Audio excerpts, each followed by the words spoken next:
9 अगस्त 2024 Brazil की एक local airline वोपास लिन्हास की फ्लाइट 2283 को मुख्तलिफ वीडियोज में आसमान से भयानक अंदाज में गिरते हुए देखा गया। ATR 72-500 नामी ये जहाज एक ब्राजीलियन पैसेंजर एयरक्राफ्ट था जो कैस्कावेल से साओ पाउलो की जानिब जा रहा था, लेकिन लैंडिंग से सिर्फ चंद मिनट पहले ही ये हादसे का शिकार हो गया, जिसमें 57 पैसेंजर्स और 4 क्रू मेंबर्स की जान चली गई। ये ना सिर्फ 2011 के बाद ब्राजील का पहला खतरनाक क्रैश था, बल्कि ब्राजील की एविएशन हिस्ट्री में भी इसको घातक माना जा रहा है।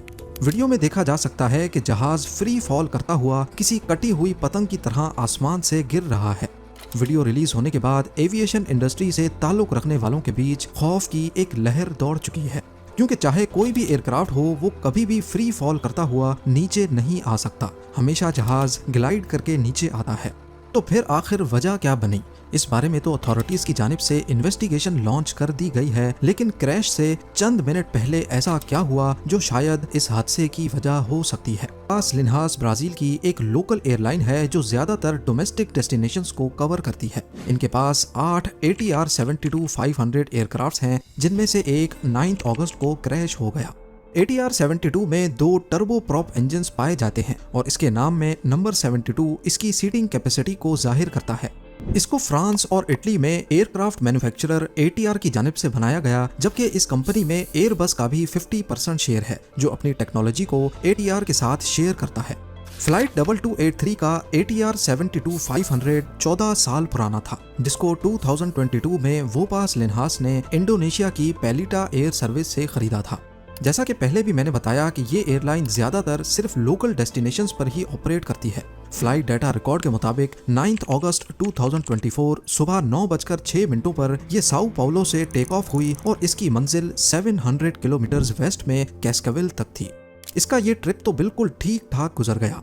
इसने 2 घंटे 11 मिनटों के बाद सुबह 11:17 पर कैस्कावेल में खैर खैरियत से लैंड कर लिया। फ्लाइट ऑलरेडी अपने शेड्यूल्ड टाइम के हिसाब से लेट थी और इसको कैस्कावेल से पैसेंजर्स लोड करके वापस साओ पाउलो भी जाना था। इसी वजह से अनलोडिंग के बाद जल्दी जल्दी साफ सफाई का काम हुआ और ठीक 41 मिनट्स के बाद इसने कैस्कावेल से वापस साओ पाउलो जाने के लिए टेक ऑफ किया। जहाज में टोटल 57 पैसेंजर्स और पायलट समेत 4 क्रू मेंबर्स मौजूद थे। 61 साला Umberto D Campos flight captain थे। 35 साला डेनिलो सेंटोस फर्स्ट ऑफिसर और 2 फीमेल कैबिन क्रू भी मौजूद थी। टेक ऑफ से लेकर क्रैश तक क्या कुछ हुआ, रडार की स्क्रीन पर क्या कुछ दिखता रहा, ये सब कुछ आप भी देख सकते हैं। 11:58 AM लोकल टाइम पे फ्लाइट 2283 ने कैस्कावेल से टेक ऑफ करते ही लेफ्ट टर्न लिया और 17,000 फीट्स का एल्टीट्यूड मेंटेन करने लगी, जिसको क्रूजिंग एल्टीट्यूड भी कहते हैं। 12:21 पे टेक ऑफ से 23 मिनटों के बाद 17,000 फीट्स का एल्टीट्यूड मेंटेन कर लिया गया। कैस्कावेल से साओ पाउलो अगर सीधा जाया जाए तो बीच में काफी बड़ा पहाड़ी सिलसिला आता है, जिसको अवॉइड करने के लिए तमाम जहाज या तो ईस्ट में पैसिफिक ओशन के ऊपर से जाते हैं या फिर वेस्ट में प्लेन लैंड के ऊपर से होकर गुजरते हैं। फ्लाइट 2283 ने भी इस माउंटेन रेंज को बाईपास करने के लिए हल्का सा लेफ्ट टर्न लिया और फिर सीधा साओ पाउलो की तरफ जाने लगी। रडार के मुताबिक पहला 1.5 घंटा बिल्कुल नॉर्मल अंदाज में गुजरा, जिसमें जहाज का एल्टीट्यूड 17,000 फीट्स के आसपास ही था और ground speed 460 kilometre per hour. 1:07 पर फ्लाइट 2283 ने एक शार्प लेफ्ट टर्न लिया और अपनी डायरेक्शन कैंपिनास शहर की तरफ कर ली, जहां से अप्रोच बनाकर उसको साओ पाउलो एयरपोर्ट पर लैंड करना था। 1:20 पे जब वो कैंपिनास के साउथ में आबादी के ऊपर मौजूद था, तब पहली बार उसकी ग्राउंड स्पीड कम हुई। जो पहले 460 किलोमीटर पर आवर की स्पीड से आगे बढ़ रहा था, अचानक वो स्पीड 159 किलोमीटर पर आवर हो गई। इसका रीजन क्या था ये तो अभी तक पता नहीं चला, लेकिन अगले ही मिनट 1:21 और 2 सेकंड्स पर पायलट ने अपनी ग्राउंड स्पीड को वापस 400 किलोमीटर पर आवर तक मेंटेन कर लिया। इस वक्त तक पायलट ने किसी किस्म की कोई इंफॉर्मेशन ATC को नहीं दी। ये वो पॉइंट था जहां से जहाज की डायरेक्शन साओ पाउलो एयरपोर्ट की तरफ करनी थी और रडार में हम देख भी सकते हैं कि पायलट ने जहाज को राइट टर्न करवाना शुरू कर दिया। लेकिन सिर्फ 13 सेकंड्स के बाद 1:21 और 15 सेकंड्स पर जब वो टर्न कर ही रहा था कि अचानक पहले ग्राउंड स्पीड कम हुई और उसके साथ ही वर्टिकल स्पीड, यानी जिस स्पीड से जहाज नीचे या ऊपर जाता है, वो कम होने लगी। रेडार में देखा गया कि 17,000 फीट पे उड़ने वाला जहाज 13,000 फीट पर मिनट की स्पीड से नीचे आने लगा, वो भी गोल घूमता हुआ। और इस दौरान इसकी ग्राउंड स्पीड यानी आगे बढ़ने वाली स्पीड 400 से कम होकर 100 किलोमीटर पर आवर तक रह गई। इस पूरे प्रोसेस में सिर्फ 1 मिनट और 14 सेकंड्स ही लगे, यानी इतने कम वक्त में जहाज 17,000 फीट से सीधा जमीन पे आ गिरा। इस दौरान जहाज 180 फीट पर सेकंड की स्पीड से नीचे आ रहा था और पायलट्स के पास शायद इतना वक्त नहीं था कि वो ATC को भी अपनी सिचुएशन के बारे में आगाह कर सकें।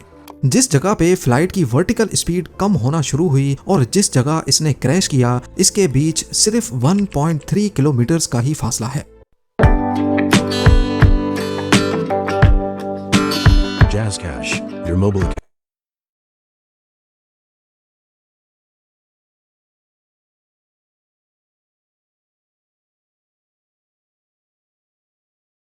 इस अचानक गिरने के पीछे की असल वजह क्या थी, ये तो इन्वेस्टिगेशन के बाद मालूम पड़ेगा। लेकिन अभी तक जो मालूमात मौजूद हैं उसके हिसाब से जिस एरिया में क्रैश हुआ वहाँ 12,000 से 21,000 फीट के एल्टीट्यूड पर पहले से बर्फ जमने की इंफॉर्मेशन तमाम पायलट्स को दी गई थी, जिसको सिगमेंट एडवाइजरी यानी सिग्निफिकेंट मीटरोलॉजिकल इंफॉर्मेशन भी कहा जाता है। अगर जहाज के विंग्स पर बर्फ जमना शुरू हो जाए तो ये काफी खतरे की बात होती है, क्योंकि बर्फ की वजह से जहाज की एरोडायनेमिक्स बदल जाती है और हवा जो उसको लिफ्ट देती है वो लिफ्ट अब कम हो जाती है।